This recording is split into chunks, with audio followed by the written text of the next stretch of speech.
Hello बच्चों, तो कैसे हैं आप सब। मैं आशा करता हूं कि आप सब बहुत ही बेहतरीन होंगे और आपकी एग्जामिनेशन की तैयारी बहुत ही बेहतरीन ढंग से चल रही होगी। चलिए आज इसी के साथ ही हम लोग आज के नए सेशन में लगभग 500 ऑब्जेक्टिवों का समावेश बनाया गया है, जिसमें आपको फिजिक्स, केमिस्ट्री और बायो तीनों मिलाकर आपको जो है 500 प्लस ऑब्जेक्टिव है और उन 500 ऑब्जेक्टिव पे हम लोग डिस्कस करेंगे। चलिए स्टार्ट करते हैं हम लोग आज के पहले सेशन यानी पार्ट 1 की ओर, साइंस के दौर में 50 एमसीक्यूज के दौर में, और तैयारी बेहतरीन हो रही होगी। चलिए स्टार्ट करते हैं पहले क्वेश्चन की ओर। चलिए पहला क्वेश्चन है कि विद्युत आवेश का ऐसा मात्रक क्या होता है। फिजिक्स से लिया गया, पहला पार्ट जो है फिजिक्स से लिया गया है और आने वाला पार्ट जो है आपको केमिस्ट्री, बायो सभी से लिया जाएगा और तब मिक्स लिया जाएगा। तो पहला क्वेश्चन है कि विद्युत आवेश का एसआई मात्रक क्या होता है। विद्युत आवेश का एसआई मात्रक, तो आवेश का ऐसा मात्रक क्या होता है सभी को पता होना चाहिए, कूलॉम होगा। क्या होगा? कूलॉम होगा। ये आया कहां से? तो हम लोगों ने धारा पढ़ा है ना धारा। आई बराबर क्या होता है? Q बटा T होता है ना, Q बटा T होता है। और यानी एकांक समय में प्रवाहित होने वाले आवेश के मान को क्या कहते हैं? धारा कहते हैं। तो यहां ध्यान दीजिएगा कि जो धारा है मेरा, है ना, जो धारा है Q हो गया, क्या हो गया? आवेश। तो आवेश को Q का Q ही रहने दीजिए। समय हो गया T, तो T का समय का क्या हो जाएगा? सेकंड होगा। और धारा है I, तो I को हम लोग क्या एम्पियर लिख सकते हैं। और इसी Q बराबर क्या हो जाएगा? यानी AS होगा, एम्पियर सेकंड होगा। और एम्पियर सेकंड को ही हम लोग याद रखिएगा क्या कहते हैं? तो कूलॉम कहते हैं। क्या कहते हैं? एम्पियर सेकंड को तो कूलॉम कहते हैं। क्या कहते हैं जी? एम्पियर सेकंड को ही क्या कहा जाता है? कूलॉम कहा जाता है। याद रहेगा ना, एम्पियर सेकंड को क्या कहा जाता है? कूलॉम कहा जाता है। चलिए हम लोग चलते हैं दूसरे क्वेश्चन को। इससे पहले चर्चा कर ले कि वोल्ट जो है ना, वोल्ट किसका मात्रक है? वोल्ट जो है, वोल्ट किसका मात्रक है? तो विभव या विभवांतर का। याद रखिएगा, विभव या विभवांतर का। ओम कह देंगे तो किसका मात्रक है? प्रतिरोध का, है ना। ओम किसका मात्रक है? प्रतिरोध का। प्रतिरोध क्या होता है? जो धारा में जो रुकावट उत्पन्न करती है ना, उसे क्या कहते हैं हम लोग? प्रतिरोध कहते हैं, है ना। चलिए और है एम्पियर है। एम्पियर किसका मात्रक है? तो धारा का। किसका मात्रक है?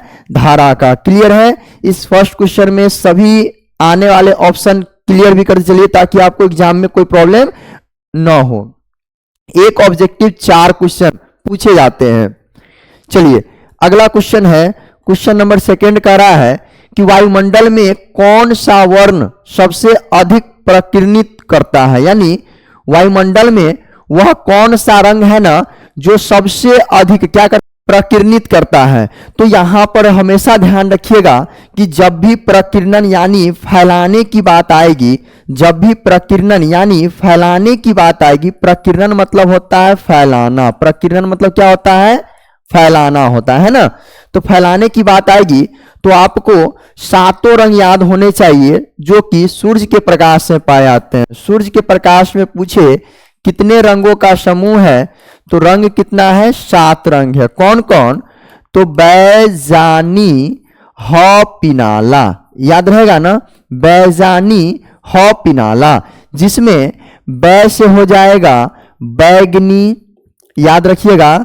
जा से हो जाएगा जामुनी, नी से हो जाएगा नीला, ह से हो जाएगा हरा, पी से हो जाएगा पीला, ना से हो जाएगा नारंगी और ला से हो जाएगा लाल। और यहीं पर एक क्वेश्चन और पूछता है कि सबसे अधिक तरंग दैर्ध्य किसका। तो तरंग दैर्ध्य जो है ना बुआ, सबसे ज्यादा होता है किसका? लाल का। और सबसे कम तरंग दैर्ध्य जो है किसका हो जाता है? बैगनी का। सबसे कम तरंग दैर्ध्य, है ना। और यहां क्वेश्चन क्या पूछा जा रहा है कि वायुमंडल में कौन सा वर्ण प्रकीर्णन करता है। यानी अगर आपको ध्यान ना हो, याद ना हो, तो बताइए तो आसमान का रंग कैसा होता है ना, आसमान का रंग नीला होता है ना, तो सबसे अधिक कौन सा रंग हो जाएगा, नीला हो जाएगा। यानी प्रकीर्णन कौन सा रंग करेगा, नीला करेगा। चलिए चलते हैं हम लोग नेक्स्ट क्वेश्चन की ओर। क्वेश्चन नंबर 3 नंबर क्वेश्चन कह रहा है स्पेक्ट्रम में किस रंग का झुकाव सबसे अधिक होता है। झुकाव जो है ना सबसे अधिक होता है, कौन सा वह रंग है जिसका झुकाव जो है ना सबसे अधिक होता है, सबसे अधिक। तो याद रखिएगा जब ये स्पेक्ट्रम बनेगा तो प्रकाश की किरण प्रिज्म से होकर गुजरती है, प्रकाश की किरण जो है प्रिज्म से होकर क्या होगी, गुजरेगी। तो सबसे ज्यादा झुकाव, यानी सबसे ज्यादा झुकाव जो है ना किस रंग का हो जाएगा, तो सबसे कम होता है लाल होता है, लाल होता है ना, और सबसे ज्यादा झुकाव किसका हो जाएगा, बैगनी का हो जाएगा। किसका हो जाएगा, बैगनी का हो जाएगा। फॉर्मूला याद रखिएगा, बैजानी ह पिनाला, याद रखिएगा बैजानी ह पिनाला। तो लाल का तरंग दैर्ध्य है सबसे ज्यादा, इसलिए झुकाव होता है कम, लेकिन बैगनी का तरंग दैर्ध्य है सबसे कम, इसलिए झुकाव क्या होता है उसका, सबसे ज्यादा हो जाता है। क्लियर है ना। चलिए तो बताइए राइट आंसर क्या हो जाएगा इसका, बैगनी हो जाएगा। क्लियर है, क्या हो जाएगा, बैगनी हो जाएगा। चलिए अगला क्वेश्चन है, स्पेक्ट्रम प्राप्त करने के लिए हम लोग किनका उपयोग करते हैं। स्पेक्ट्रम प्राप्त करने के लिए हम लोग किनका उपयोग करते हैं। ऑप्शन है कांच की सिल्ली, अवतल दर्पण, उत्तल लेंस या प्रिज्म का। तो इनका तो सबसे पहला आंसर सबको पता होना चाहिए, प्रिज्म होता है ना। स्पेक्ट्रम प्राप्त करने के लिए किनका उपयोग करते हैं हम लोग, प्रिज्म का करते हैं। ये प्रिज्म कैसा होता है, तो त्रिभुजाकार जैसा होता है। देखिएगा ये प्रिज्म जो है ना त्रिभुजाकार जैसा होता है, जिसमें आपको सतह की बात की जाए ना, सतह की जब बात की जाए तो ये 5 सतह से मिलकर बने होते हैं। कितने सतह से मिलकर, 5 सतह से मिलकर बने होते हैं। ध्यान रखिए कितने सतह से मिलकर, 5 सतहों से मिलकर बने होते हैं, जिसमें 3 आयताकार, आयताकार मतलब देखिएगा ऐसा होगा है ना, आमने सामने की भुजा बराबर, और 2 त्रिभुजाकार, एक ये त्रिभुजाकार और एक विपरीत साइड वाले त्रिभुजाकार, है ना। यानी 2 त्रिभुजाकार होते हैं, 2 होते हैं त्रिभुज के आकार का, और 3 होता है आयत के आकार का। कुल मिलाकर इनमें सतह कितने हो गए, तो 5 सतह हो गए, है ना। चलिए चलते हैं हम लोग नेक्स्ट क्वेश्चन की ओर। अगला क्वेश्चन है कि निकट दृष्टि दोष दूर करने के लिए चश्मे में हम किस लेंस का उपयोग करते हैं। तो सबसे पहला बात यहां ध्यान रखिएगा कि जब भी दृष्टि दोष आए, जब भी दृष्टि दोष आए तो आंख में कोई ना कोई खराबी है, यानी हमें या तो दूर नहीं दिखाई दे रहा है या तो नजदीक नहीं दिखाई दे रहा है। तो हमें दृष्टि दोष के बारे में थोड़ा जानिए। दृष्टि दोष मुख्यतः 3 प्रकार के होते हैं। कितने प्रकार के होते हैं, 3 प्रकार के होते हैं। एक को कहते हैं हम लोग दूर दृष्टि दोष, एक को कहते हैं दूर दृष्टि दोष, दूसरे को कहते हैं निकट दृष्टि दोष, निकट दृष्टि दोष, और तीसरे को कहते हैं हम लोग जरा दृष्टि दोष, जरा दृष्टि दोष।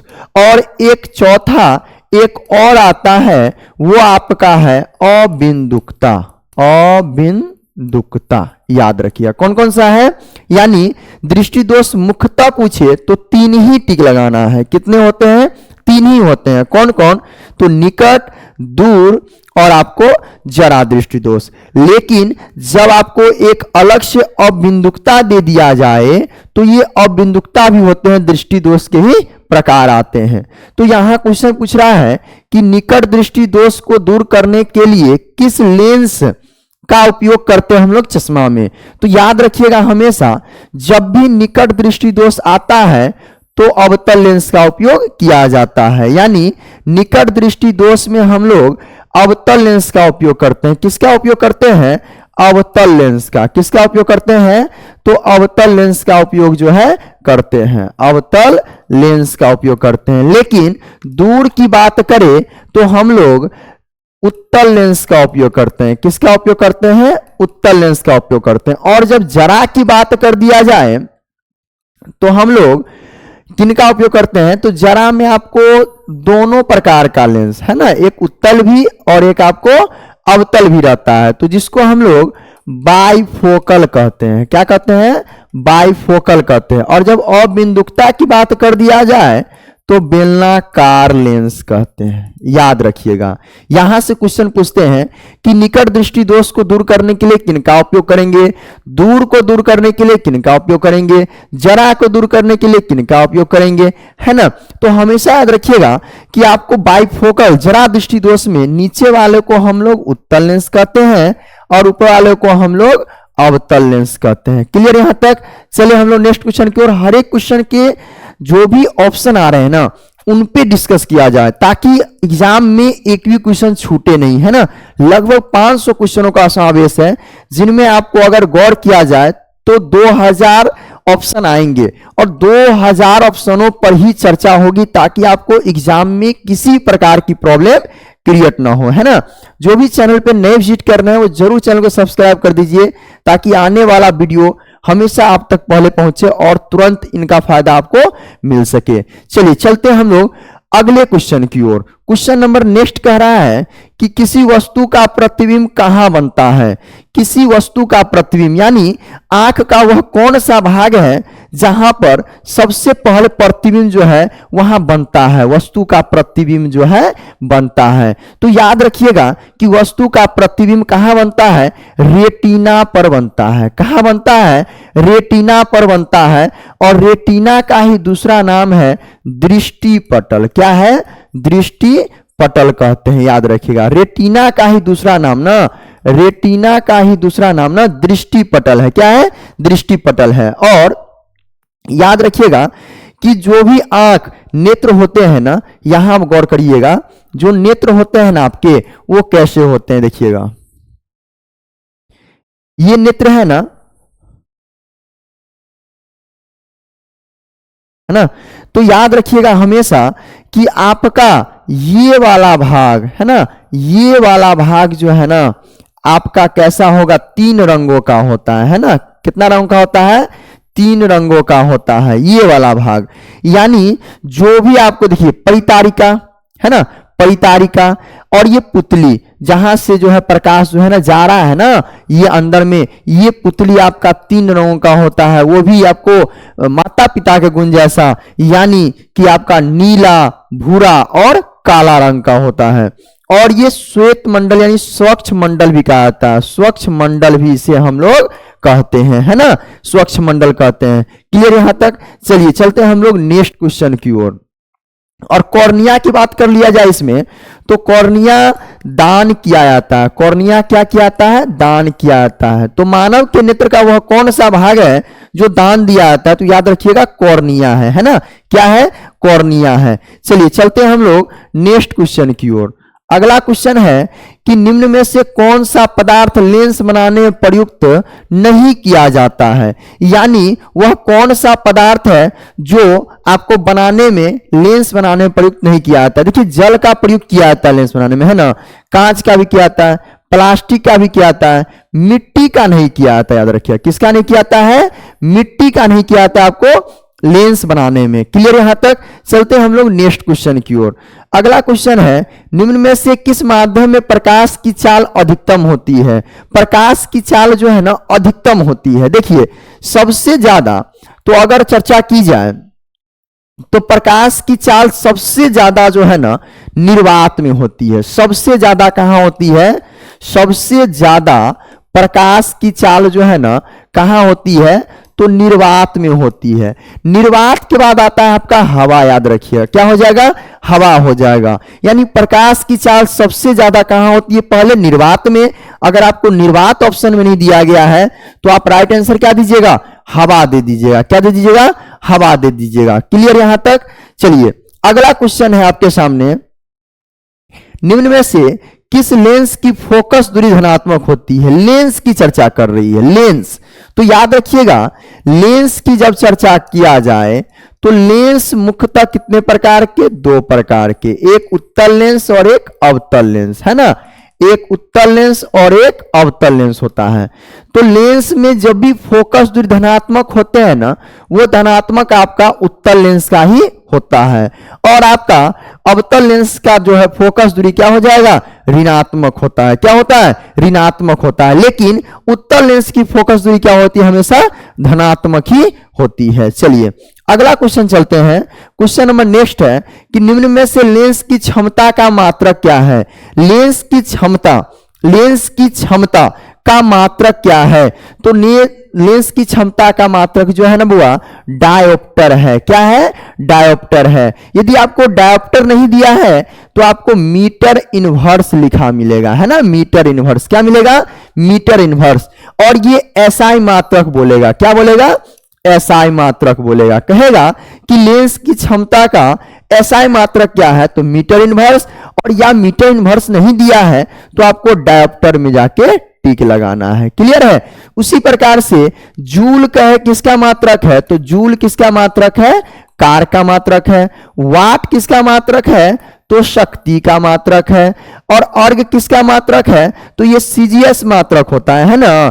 तो कार का सीजीएस मात्रक है, कार का सीजीएस मात्रक है। कौन सा मात्रक है, सीजीएस मात्रक है, अर्ग होता है।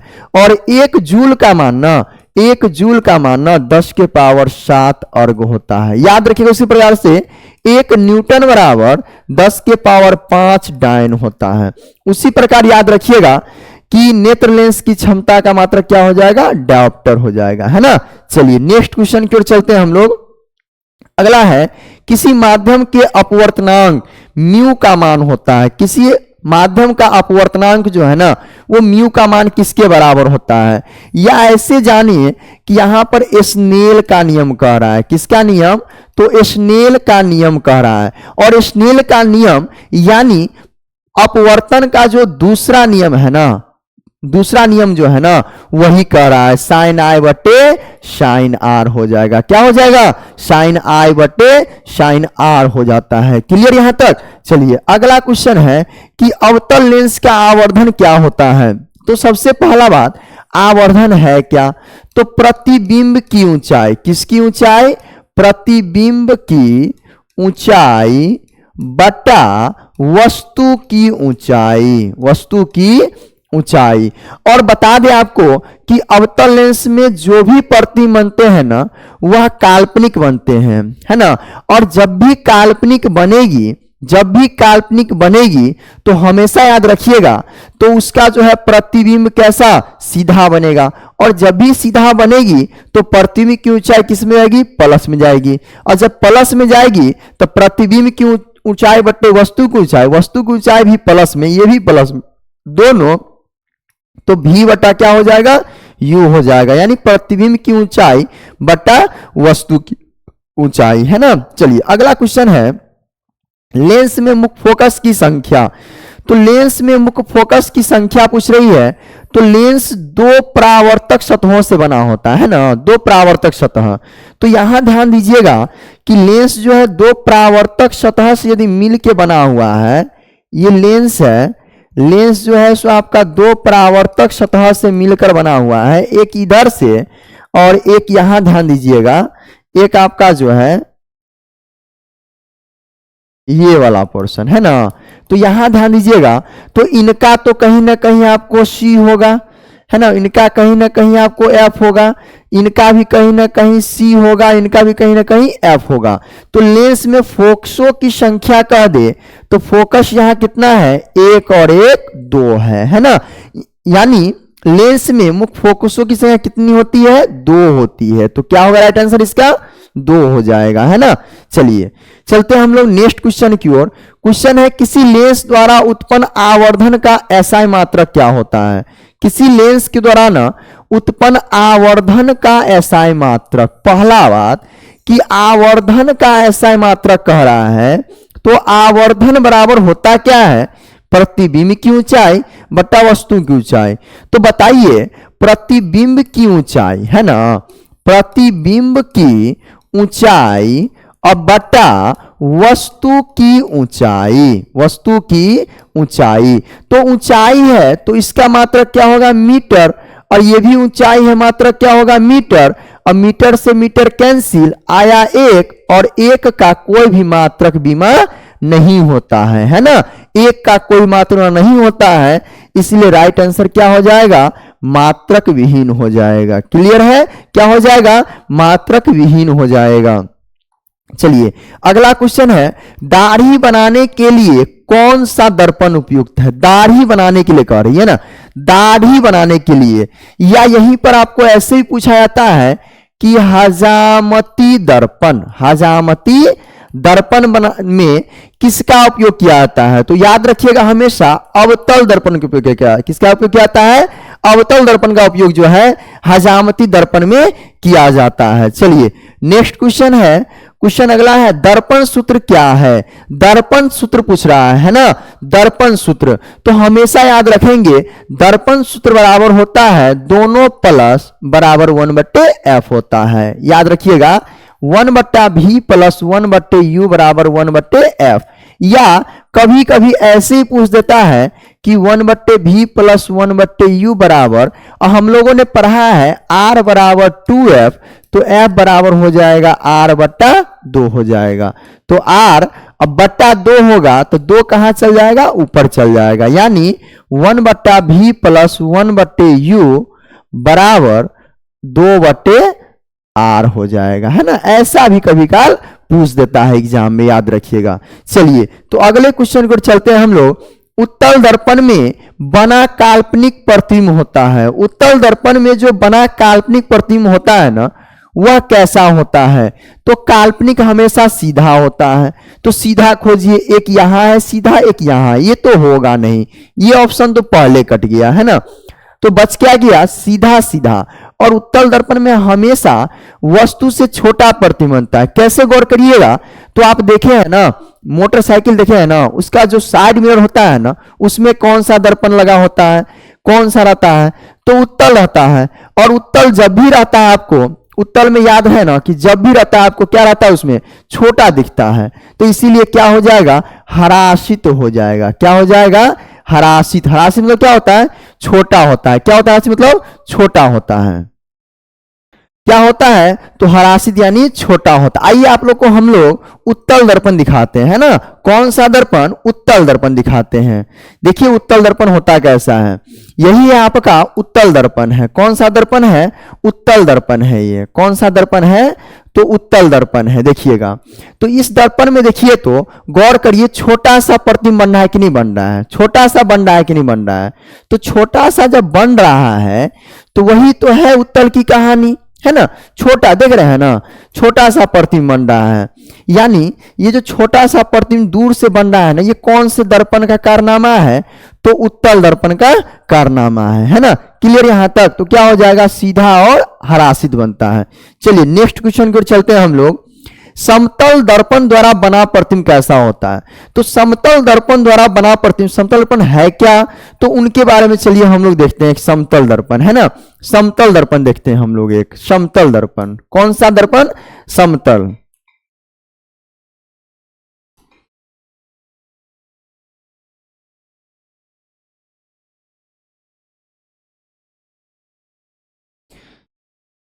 चलिए देखिएगा समतल दर्पण जो है ना, आपको एकदम सीधा, यानी आपको समतल दर्पण जो है आपको दाढ़ी बनाने में भी किया जाता है आपको, है ना, कौन सा दर्पण, समतल दर्पण जो है बुआ दाढ़ी बनाने में किया जाता है, यानी जो प्लेन मिरर होते हैं ना, प्लेन मिरर होते हैं ना, वो किसमें किया जाता है, आपको दाढ़ी बनाने में किया जाता है ना, कौन किसमें, दाढ़ी बनाने में। क्लियर है, तो इसमें देखिएगा जो भी प्लेन मिरर है, यानी जो भी प्लेन मिरर है ना, उसमें देखिएगा आपको एकदम यानी सीधा, है ना, सीधा और कैसा, काल्पनिक बनाया जाता है, कैसा बनाया जाता है, सीधा और काल्पनिक, यानी बना हुआ प्रतिबिंब कैसा होगा बुआ, तो यानी आपको हो जाएगा इसका काल्पनिक हो जाएगा, है ना, कैसा हो जाएगा, काल्पनिक हो जाएगा। क्लियर है यहां तक। चलिए अगला क्वेश्चन को चलते हैं, प्रकाश के परावर्तन के कितने नियम हैं, प्रकाश के परावर्तन के ना कितने नियम हैं, तो प्रकाश के परावर्तन के ना 2 नियम है, कितने नियम है, 2 नियम है, कितने नियम है जी,